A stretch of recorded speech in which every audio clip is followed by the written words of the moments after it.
7과 민주주의의 발전 1. 4.19 혁명과 유신 반대. 대한민국의 초대 대통령 이승만은 1948년 정부 수립 이후 12년 동안 3차례에 걸쳐 대통령을 맡았다.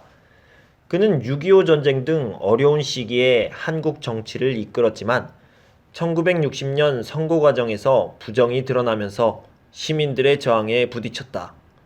특히 대학생은 물론 중고등학생들까지 부정선거에 항의하는 시위가 전국적으로 확대되었고, 이 시위를 진압하는 과정에서 많은 사람들이 희생되었다. 결국 이승만 대통령은 국민들의 요구를 받아들여 대통령직에서 물러났다.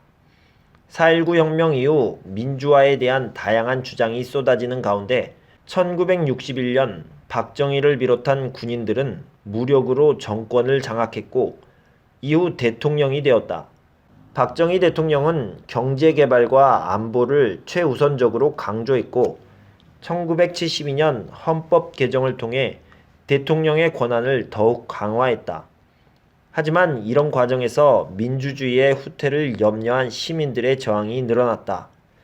특히 부산과 마산에서는 많은 시민들이 시위에 참여하여 정부와 충돌하기도 하였다. 이러한 혼란 속에서 1979년 박정희 대통령이 암살당하면서 유신체제는 막을 내렸다. 2. 5.18 광주 민주화 운동과 6월 민주항쟁. 12.6 사태로 혼란스러운 가운데 전두환, 노태우 등의 군인들은 병력을 동원해 정권을 장악했다. 이에 광주 시민들은 민주주의 실현을 요구하며 강력하게 저항했다. 전두환 등 군부 세력은 시위가 전국적으로 확산되는 것을 우려하여 군대를 투입했고, 이로 인해 많은 사람들이 희생되었다. 이 사건 이후 전두환은 대통령으로 선출되었다. 전두환 대통령은 강력한 정책으로 사회 질서를 유지하고자 했는데 이 과정에서 민주주의적 요구는 받아들여지기 어려웠다.